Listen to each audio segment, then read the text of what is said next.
ఓం నమో భగవతే వాసుదేవాయ. వసుదేవసుతం దేవం కంసచాణూరమర్దనం దేవకీ పరమానందం కృష్ణం వందే జగద్గురుం. వలెనను వారిదే వైష్ణవము, వలెనను వారిదే వైష్ణవము. ఇది వలపుతేనేవో వైష్ణవము,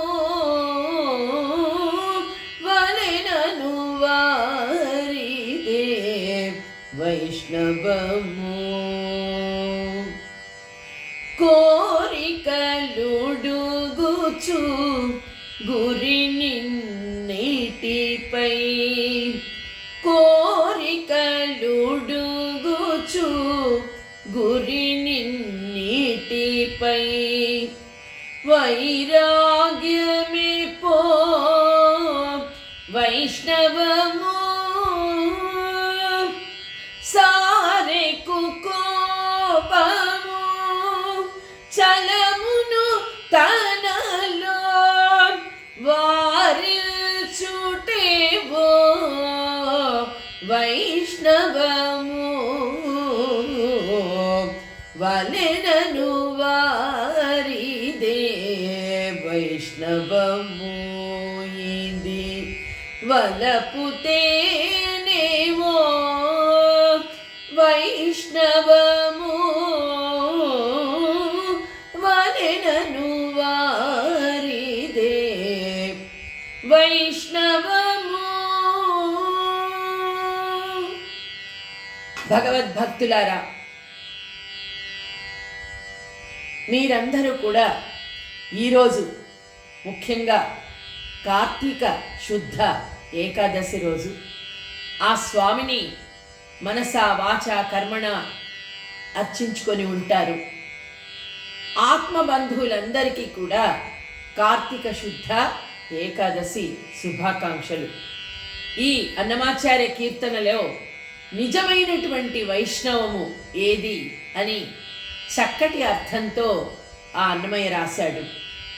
కోరికలుడుగుచు గురి నిన్నిటిపై వైరాగ్యమైపో వైష్ణవము. కోరికలను తగ్గించుకుంటూ గురి నిన్నిటిపై అంటే ఆ భగవంతుడి మీద మనసును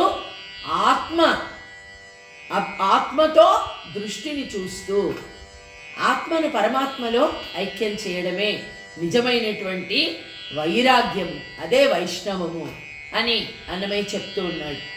సారెకు కోపము చలమును తనలో అంటే ప్రతి విషయానికి కూడా ఎక్కువ ఉద్రేకానికి లోనవుతూ, చలమును అంటే ఆలస్యం.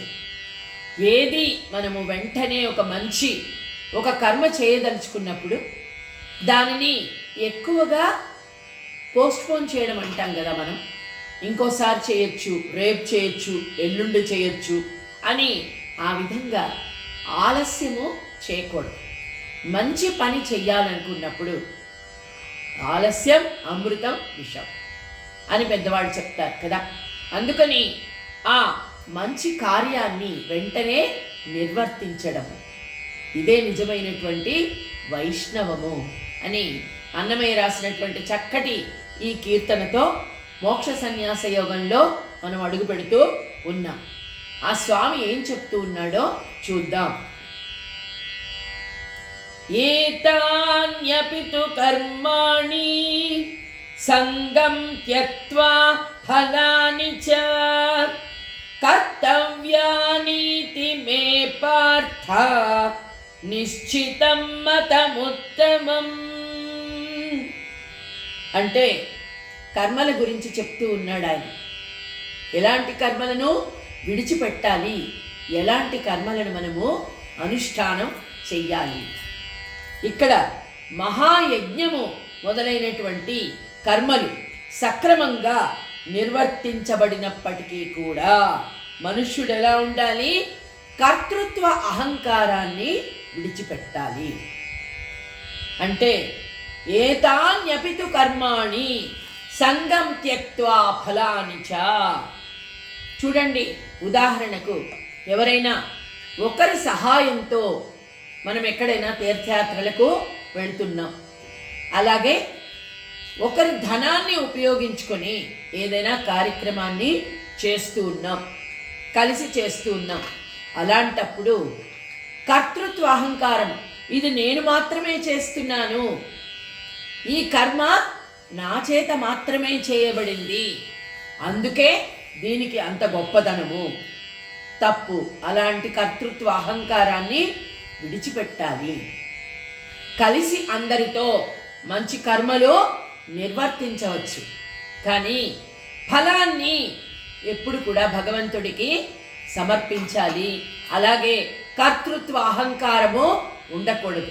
ఇది నేనే చేస్తున్నాను, ఈ పని నా వల్లే అవుతుంది అన్న కర్తృత్వ అహంకారము విడిచిపెట్టాలి. ఏతాన్యపితు కర్మాణి సంగం త్యక్త్వా ఫలాని చ కర్తవ్యానీతి మే పార్థ నిశ్చితం మతముత్తమం.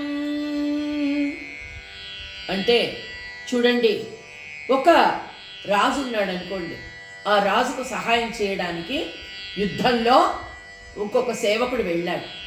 వెళ్ళినప్పుడు రాజు ఆజ్ఞ మేరకు రాజు ఏది చెబితే దాన్నే నిర్వర్తించాలి.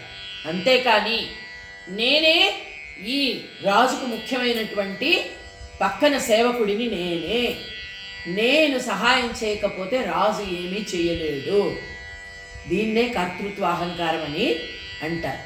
సంగం త్యక్త్వా ఫలాని చ అంటే కర్తృత్వ అహంకారము కొంచెం కూడా ఏ కర్మలు చేస్తున్నా జనింపరాదు. సమస్త కర్మల ముద్రలను ముందుకు జరుపుకుంటూ ముందుకెళ్ళాలి.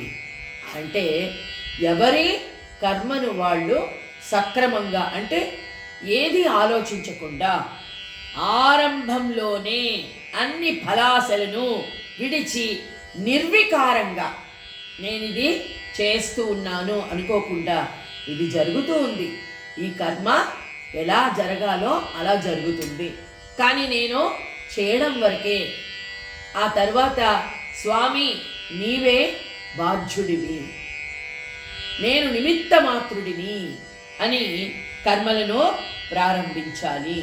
తాను చేసిన కర్మ ఫలముల వైపు ఎప్పుడు కూడా మనోరథాన్ని ప్రవృత్తం కానివ్వరాదు. అంటే నేను ఈ పని చేస్తున్నాను, ఖచ్చితంగా ఫలించాలి. ఒక యజ్ఞమే చేస్తున్నారనుకోండి, అది అందరి కోసం, అంటే సర్వే జన సుఖినో భవంతు. వర్షాలు పడాలని చేస్తున్నారు, వర్షాలు పడాలని అని చేయక్కర్లేదు, ఇప్పుడైతే విపరీతమైన వర్షాలు పడుతున్నాయి. అదేవిధంగా పుత్రకామేష్టి యాగం చేశాడు ఆయన దశరథ మహారాజు. అయితే అగ్నిదేవుడిని ఎంతో నిష్ఠగా అర్చించాడు. తాను చేయవలసినటువంటి యజ్ఞాన్ని అందరు దేవతలను ఆహ్వానించి సక్రమంగా నిర్వర్తించాడు. ఆయన ప్రత్యక్షమై పాయసాన్ని ఇచ్చాడు భార్యలకు పంచమని, కౌసల్య, సుమిత్ర, కైకేయి. అయితే మనోరథాన్ని అంటే కోరికను ఎప్పుడు కూడా ఆ కోరికతో మాత్రమే ఏది కూడా చేయకండి, ఏ కర్మను కూడా కోరిక ఫలించాలి అన్నటువంటి ప్రవృత్తిని ఎప్పుడు కూడా మనసులోకి రానివ్వద్దు అంటున్నాడు. అంటే నీవు చేసే కార్యము సక్రమంగా ఉన్నప్పుడు, కర్మ సక్రమంగా నిర్వర్తించినప్పుడు దాని ఫలితము నీవు ఆశించనక్కర్లేదు, తప్పకుండా నెరవేరుతుంది. నిర్వికారంగా చెయ్యి, ఏది ఆలోచించద్దు. అవుతుందో అవదో, అసలు ఎలా ఉండబోతుంది, ఇంత కష్టపడుతున్నాం కదా, నేను కష్టపడుతున్నాను, నేను చేస్తున్నాను. అదే ఇక్కడ చెప్తూ ఉన్నాడు. గొడ్ల కాపరి గ్రామంలో అందరి గోవులను తీసుకెళ్తాడు. అలాగే తీసుకెళ్ళి మేతకై తీసుకొని వెళ్ళినప్పటికీ అవి ఎన్ని పాలిస్తాయి, ఆ పాల మీద ఆశతో తీసుకెళ్ళాడు. అన్ని గోవులను తీసుకెళ్తాడు. అలాగే ఎన్నో పాలిస్తుంది ఆవు.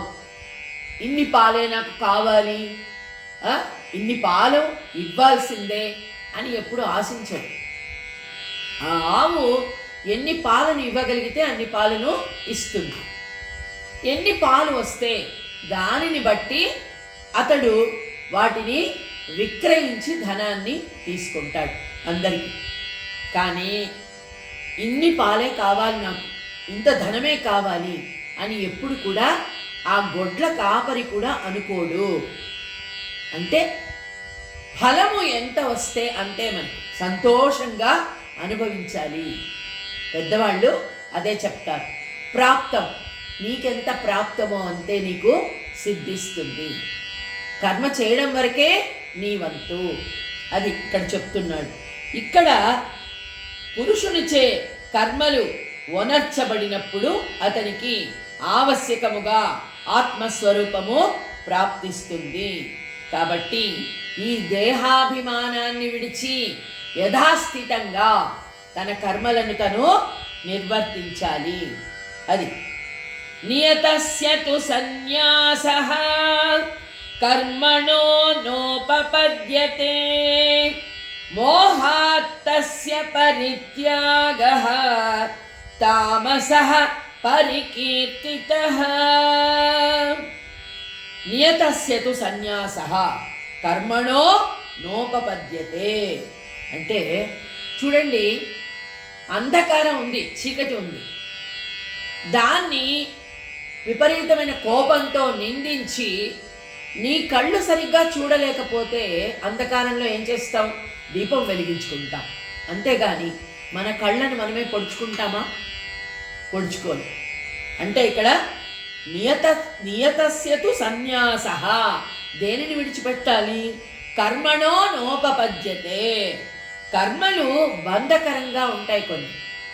కొన్ని మనకు భరించలేనివిగా కర్మలు ఉండవచ్చు, కష్టాలు రావచ్చు.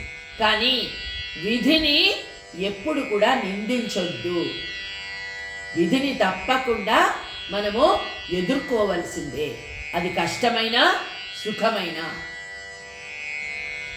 ఏ నిమిషానికి ఏమి జరుగునో ఎవరు హింపెదరో, ఎవరు హించెదరో అని పాటలో ఉంది. అంటే ఎప్పుడు ఏ నిమిషంలో ఏం జరుగుతుందో విధి ఎవ్వరు కూడా తప్పించుకోలేరు. తప్పించుకోలేని వాటి గురించి ఆలోచిస్తూ మనం చేయాల్సినటువంటి కర్మలను నిలిపివేయకూడము. అది చాలా తప్పు. నిలిపివేయకూడదు. ఎప్పుడు ఏదో జరుగుతుందని. చూడండి, విపరీతంగా వర్షాలు పడుతూ ఉన్నాయి. తప్పనిసరిగా మనం బయటకు వెళ్ళాల్సి వస్తే ఏం చేస్తాం? తప్పదు, ఆ కార్యం తప్పకుండా నిర్వర్తించి తీరాల్సిందే.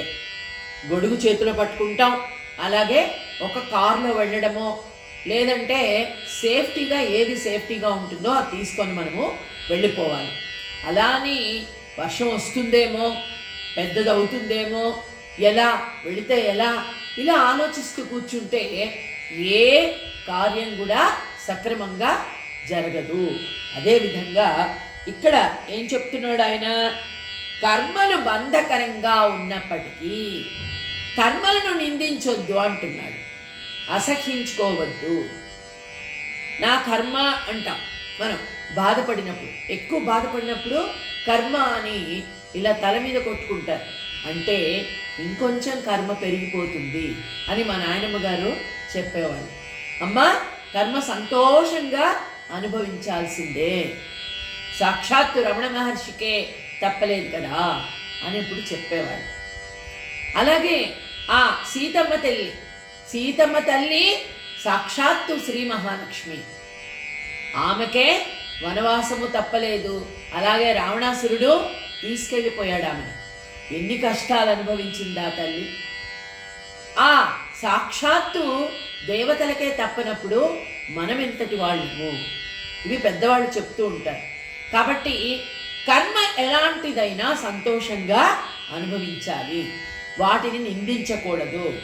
నియతస్య తు సన్యాసః కర్మణో నోపపద్యతే మోహాత్తస్య పరిత్యాగః తామసః పరికీర్తితః. మనం వెళ్తూ ఉన్నప్పుడు మార్గం చాలా కఠినంగా ఉండొచ్చు కొన్ని చోట్ల. అంటే ఒక అడవిలో వెళ్తున్నాం, లేదా రాళ్ల మీద వెళ్తున్నాం, కాళ్లకు ఆ రాళ్ళు గుచ్చుకుంటున్నాయని వాటిని నిందిస్తే వాటి తప్పు లేదు. రాళ్ళు గుచ్చుకుంటాయి, ముళ్ళు గుచ్చుకుంటాయి. మనమేం చెయ్యాలి? కాళ్లకు చెప్పులు వేసుకుని బయలుదేరాలి, అంతే కదా. వాటిని నిందించడం వలన ఏం ప్రయోజనం లేదు, మార్గాన్ని నిందించడం వలన ప్రయోజనము లేదు. మంచి మార్గము వెళ్ళగలిగితే వెళ్ళు, లేదా అదే మార్గంలో కాళ్ళకి చెప్పులు వేసుకుని చీకటిగా ఉంది చేతిలో టార్చ్ లైట్ పట్టుకొని వెళ్తాం. వేరే ప్రయత్నాన్ని మనము చెయ్యాలి, అదే చెప్తూ ఉన్నాడు. ఒకడు ఏదైనా చాలా ఆకలిస్తోంది, ఒకడికి ఆకలిగా ఉన్నప్పుడు ఏది లభిస్తే దాన్నే పరమాన్నంగా భావించి సేవించాలి. పచ్చడన్నం పెట్టినా చాలా అమృతంలాగా అనిపిస్తుంది ఆకలిగా ఉన్నప్పుడు, కానీ అన్నాన్ని ద్వేషించకూడదు. అప్పుడు నీకు ఏది లభిస్తే దాన్ని సంతోషంగా సేవించాలి, అదే ఇక్కడ చెప్తోంది. అలాగే చూడండి, ఆ అన్నం బాగలేదు అని వదిలేశాడనుకోండి, ఒక్కసారి ఎప్పుడైనా అన్నాన్ని వద్దనుకుంటే ఆ రోజంతా కూడా మరి ఆహారం లభించదు. చాలాసార్లు అనుభవమే చాలా మందికి. ఇదే విధంగా ఒక తామస పురుషుడు భ్రమకులోనై కర్మల వలన కలిగడి బంధకత్వము కర్మల వలననే పోగొట్టుకోవాలి అని తెలుసుకోలేదు. అంటే ఇప్పుడు మనం చెప్పుకున్నాం కదా, కర్మ బంధకంగా మారింది, రాళ్ళు కాళ్ళకు గుచ్చుకుంటున్నాయి. అలాని ఎక్కడికి ప్రయాణం చేయకుండా అక్కడే ఆ రాళ్ల దగ్గరే పక్కన కూర్చున్నాడు అనుకోండి, ఎలా వెళ్తాడు? ముందుకి వెళ్ళలేదు. ముందుకు వెళ్ళాలి అంటే కాళ్ళకు చెప్పులు వేసుకోవాలి, ఎండ ఎక్కువగా ఉంది గొడుగు పట్టుకోవాలి, లేదా ఒక చెట్టు నీడన కాసేపు విశ్రమించాలి. అంతేగాని ఈ కర్మ బంధకంగా ఉంది కదా అని చెప్పి ఇంకొక కర్మ వలననే దాన్ని నెరవేర్చుకోవాలి, ఆ కర్మ బంధకాన్ని. అంతేకాని ఆ విషయాన్ని ఈ విషయాన్ని రెండిటినీ వదిలిపెట్టి ఆ కర్మలను పూర్తిగా త్యజించినట్లయితే దాని వలన ఏమి ప్రయోజనము లేదు. కాబట్టి ఈ తామసమైన పురుషుడు ఎలా ఉంటాడు? ఎప్పుడు చికాగ్గా ఉంటాడు, ఎప్పుడు ఇతరులను దూషిస్తూ ఉంటాడు. తను ఏ పని చేయలేకపోతే అది తన బలహీనతగా భావించడు, అందరినీ నిందిస్తూ ఉంటాడు, కర్మ చేయడం వదిలిపెట్టేస్తాడు. కానీ దాని వలన ఏమి ప్రయోజనము లేదు. కాబట్టి అర్జున, నీవు ఈ విధమైనటువంటి పూర్ణ కర్మఫల త్యాగాన్ని చెయ్యొద్దు, కర్మను విడిచిపెట్టకుండా చెయ్యాలి అని చెప్తూ ఉన్నాడు. మోహాత్తస్య పరిత్యాగః తామసః పరికీర్తితః. ఇలా తామసంతో కూడి కర్మత్యాగము చెయ్యకండి అని చెప్తూ ఉన్నాడు.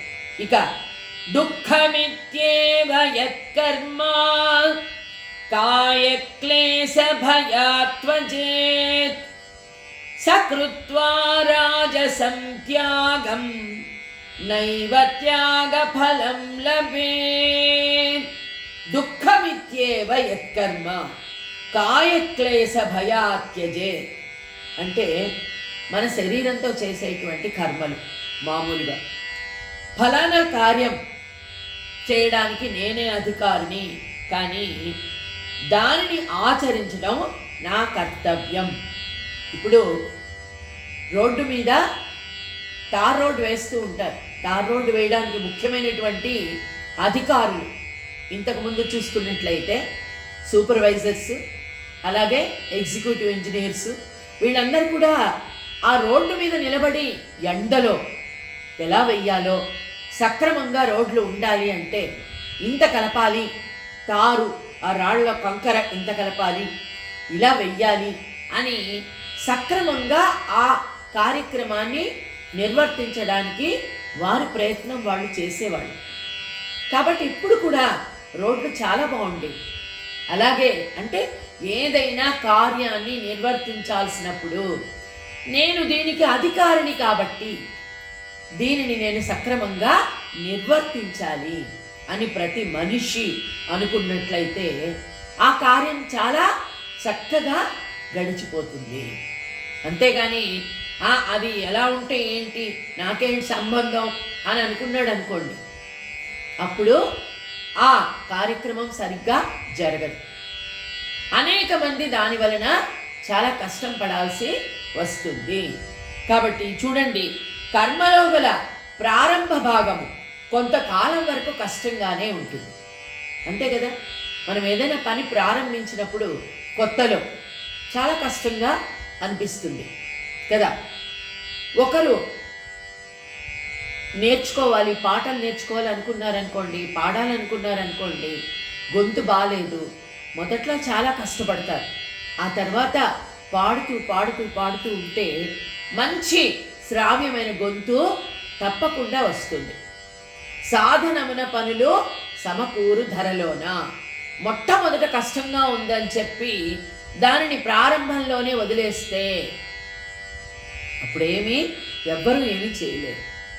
అంటే చాలామందికి ప్రతి విషయంలో ఆరంభ శూరత్వం ఉంటుంది. మొదలు పెట్టేస్తారు చాలా గొప్పగా, కానీ మేం చెయ్యలేమో, మా వల్ల కాదు అని వదిలేస్తారు. కానీ చూడండి, వేప చాలా చేదుగా ఉంటుంది, కానీ శరీరానికి ఎంతో మేలు చేస్తుంది. మనం అలాగే ఎక్కువ తీపి తింటూ ఉంటాం. తీపి తిన్నప్పుడు చాలా తీయగా ఉంటుంది, కానీ దాని వలన తరువాత చాలా ఆరోగ్యానికి ఎన్నో ఇబ్బందులు వస్తాయి. అలాగే కష్టంగా ఉన్నది ఎప్పుడు ఒక మాట అయినా కావచ్చు, పెద్దవాళ్ళు చెప్పే మాటలు కూడా పెరుగన్నపు మూటలు అంటారు. కఠినంగా చెప్పారు అంటే మన కోసమే చెప్పారు, మనము మంచిగా మారడానికి చెప్పారు అని చాలామంది ఆలోచించలేరు. నిజం ఎప్పుడూ కఠినంగానే ఉంటుంది, నిష్ఠూరంగానే ఉంటుందని పెద్దవాళ్ళు చెప్తూ ఉంటారు. నిజం నిష్ఠూరంగానే ఉంటుంది, కానీ దాని ఫలితం మాత్రం చాలా తీయగా ఉంటుంది. మొట్టమొదట ప్రారంభంలో ఏ కర్మ కష్టమనేసి వదిలిపెట్టేస్తే ఆ కర్మ యొక్క ఫలితాన్ని మనం ఎవ్వరం కూడా అనుభవించలేము. అదే ఇక్కడ చెప్తున్నాడు, దుఃఖమిత్యేవ యత్కర్మ కాయక్లేశ భయాత్యజేత్. అలాగే చూడండి, భోజన సౌఖ్యం అనుభవించాలంటే చక్కగా వంట చేసుకోవాలి కదా. అబ్బా ఏం చేస్తాం వంట అని చెప్పి ఎక్కువగా బయట నుండి తెప్పించుకొని అన్ని పదార్థాలు తింటూ ఉంటారు.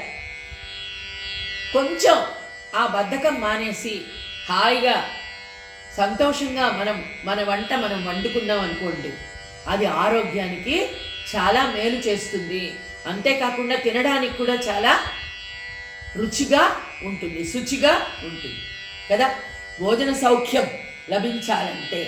కాబట్టి విహిత కర్మలను తలచి ఆ కర్మలను తప్పకుండా ఇది నా బాధ్యత, ఇది నా కర్తవ్యం అనుకుని చెయ్యాలి. చేసినప్పుడు సకృత్వా రాజసం త్యాగం నైవ త్యాగ ఫలం లభేత్. అయితే నాకు గొప్ప అదృష్టం వలన ఈ అవకాశం లభించింది, ఈ కర్మ చేసేటువంటి అవకాశం అనుకుని ఒక బాధ్యతగా కర్మను నిర్వర్తించాలి. అలాగే ముందు కర్మ చేసి ఆ తరువాత దాని భోగమునకై ఎదురు చూడడం చాలా తప్పు. భోగం అంటే నేను ఈ కర్మ చేయడం వల్ల నాకు ఇది లభించాలి, ఇది లభిస్తేనే నేను ఆనందంగా ఉంటాను, అదే ఫలము. భోగము ఏదైనా కావచ్చు. అయితే శారీరక కష్టాలకు భయపడి కొంతమంది, అంటే బద్ధకం, అదే రాజసం, రాజసంతో కూడినటువంటి వారు ఎలా ఉంటారు, కర్మలు అలాంటి రాజస కర్మలు అంటారు. చేసి మొదలుపెట్టి ఆపేయడము రాజసత్యాగి అంటారు. కర్మలను చేస్తూ చేస్తూ ఏం చేస్తావు, ఈ కర్మలు ఎంత చేసినా మనకేమీ ఫలితమో రావట్లేదు, ఎందుకు కష్టపడాలి అని చాలామంది వదిలేస్తూ ఉంటారు. కానీ దాని వలన ఎటువంటి ఫలము కూడా లభించదు. పొర్లి నేలపై పడిన నెయ్యి హవన కర్మగా జమకట్టబడదు. అంతే కదా, మనం అనుకోకుండా జారి కింద పడింది అనుకోండి నెయ్యి, అది నేలపాలైపోతుంది.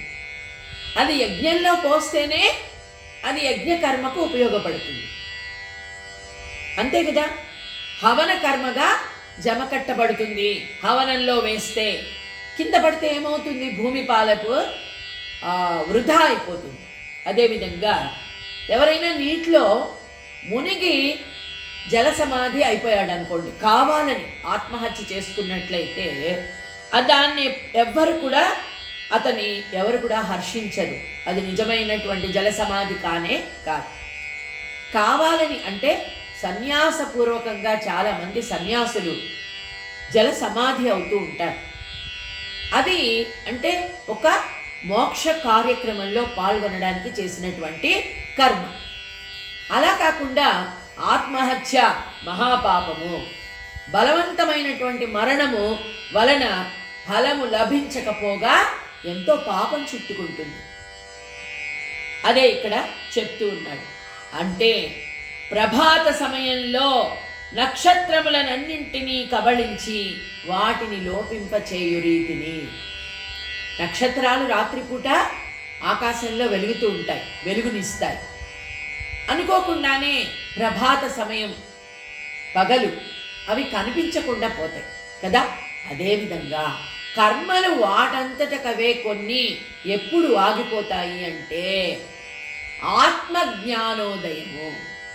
ఉదయంలాగా, ఉదయం అయితే నక్షత్రాలు ఎలా మాయమైపోయాయో, ఆత్మజ్ఞానము ఎప్పుడైతే కలుగుతుందో మనిషికి, తనను తాను తెలుసుకుంటాడో, అప్పుడు అజ్ఞానంతో కూడిన కార్యాలే కాకుండా, క్రియలే కాకుండా అన్నీ వాటంతటవే నిలిచిపోతాయి. దీన్ని త్యాగం అనరు. వాటంతటవే నిలిచిపోతాయి. అంటే మనఃపూర్వకంగా మనము చేసేటువంటివి కాదని, వాటంతటవే ఆగిపోవాలి. ఎప్పుడు ఆగిపోతాయి అంటే ఆత్మజ్ఞానము కలిగినప్పుడు. అది కాబట్టి ఇక్కడ మోక్షము, అలాంటి త్యాగఫలము తప్పకుండా లభిస్తుంది. ఇది మోక్ష సన్యాస యోగంలో మనం తెలుసుకోవాల్సినటువంటి ముఖ్య విషయం. కర్మలు వాటంతటవే ఎప్పుడు నిలిచిపోతాయి? ఆత్మజ్ఞానము కలిగినప్పుడు. భగవద్గీతలో మనము తెలుసుకోవాల్సినది ఆత్మజ్ఞానము. ఆత్మజ్ఞాన ప్రాప్తి కోసమే ఇన్ని యోగాలన్నీ కూడా మనము అభ్యసిస్తూ ఉన్నాము. అర్జున, కర్మత్యాగమునందు మోక్ష ఫలము ఉంటుంది. మనకు తెలియకుండా ఈ విధంగా కర్మలన్నీ మనల్ని వదిలిపెట్టి పోతాయి. అప్పుడు ఈ అజ్ఞానము వలన కర్మలను త్యాగమునర్చే పురుషునికి మోక్షము ఎప్పటికీ కూడా లభించదు. కావాలని, అందుకనే భగవద్గీత మొత్తం ఒకటే చెప్తుంది, కర్మ కరో, కర్మ చెయ్యాలి. కర్మను ఎప్పుడూ త్యాగం చేయకూడదు. కర్మ సన్యాసం ఎప్పుడు అంటే ఆత్మజ్ఞానము కలిగినప్పుడు. నీకు తెలియకుండానే కర్మలన్నీ కూడా నిలిచిపోతాయి. కాబట్టి రాజస త్యాగమనర్చుట ఎప్పుడు నిజమైన కర్మత్యాగముగా తలచరాదు. మనం ఈ రెండు విషయాలు తెలుసుకున్నాం. తామస కర్మలను త్యాగం చేయడము, అలాగే ఈ విధంగా రాజస త్యాగము, ఈ రెండు కూడా ఫలితాన్ని ఎప్పుడు కూడా ఇవ్వవు. నిజంగా మోక్షఫలం ఏ విధంగా లభిస్తుందో మనం రేపటి రోజున తెలుసుకుందాం. ఓం శ్రీకృష్ణ పరబ్రహ్మణే నమః.